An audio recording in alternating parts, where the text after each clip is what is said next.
Hey y'all, I'm Jana, and I have always been very interested in nutrition and how the food we eat affects our bodies.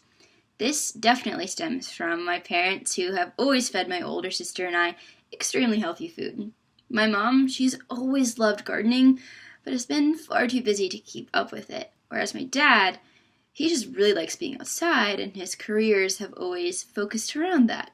So, when I was 7 years old, we moved on to a 5-acre piece of property that had a honey tangerine grove on it. It was the coolest thing growing up, being able to walk up to a tree, pick a tangerine, peel it, and eat it right there, right then.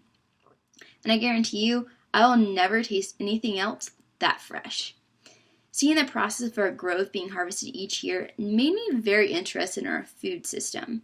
This, my healthy upbringing, and the rising obesity rates has led me to want to find and solve the problem of our unhealthy world. Being the economically minded person that I am also very able, and have been very able, to see that the high obesity rates don't only mean people are fatter than ever, it also means that people are sicker than ever, and most frightening, they're less productive than ever. Obesity, it doesn't only affect the obese. It's detrimental to our society as a whole. So, last spring, when I was sitting in my seminar to food and resource economics class, this crazy man named Tony Andenaro came in to talk to us about the Challenge 2050 program here at UF. I was intrigued of what he had to say, so I signed up for the intro class in the fall.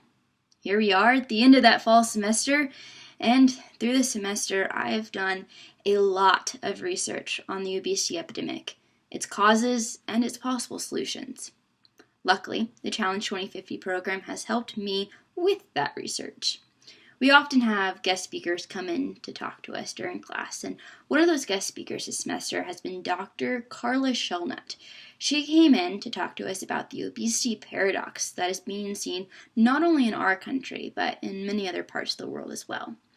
This paradox is that people are obese, yet at the same time they're extremely malnourished. The cause of this is that people are eating a ton of empty calories. They're eating foods that are high in sugars and high in carbohydrates, but they have very low and little nutritional value. Although I loved her topic, and I agree with her that this is a problem that needs to be solved, I strongly disagree with her solution.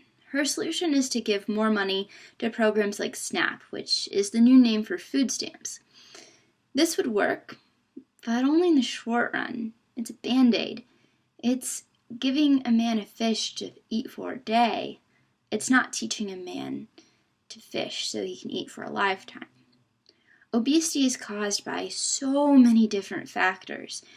It's not just diet, it's lifestyle, it's socioeconomic status, level of education, so much more. Fixing the problem is just as complex. You have people who disagree, like I do with Dr. Shellnut.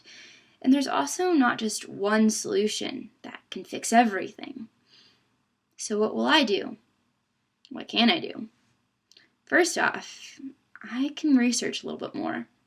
I plan to continue researching for what is the best policy solution, because the problem is so big that there has to be government intervention at some level. In the meantime, while I'm doing this research, I'm going to communicate the severity of the obesity epidemic to all I can and be an ambassador of healthy lifestyles. With a good diet and frequent activity comes a clear mind. Clear minds solve problems. This solution of being a good example to those around me and communicating the severity of the problem may seem simple, but for right now, not having all the answers, it's the safest solution. The worst thing I can do is champion an overarching solution without considering all the consequences. So here I am, telling you to look at the labels, understand what you're eating, and make sure you're getting the nutrients. Because with your clear mind, you can solve the problems you see in the world as well. Peace out. See you later.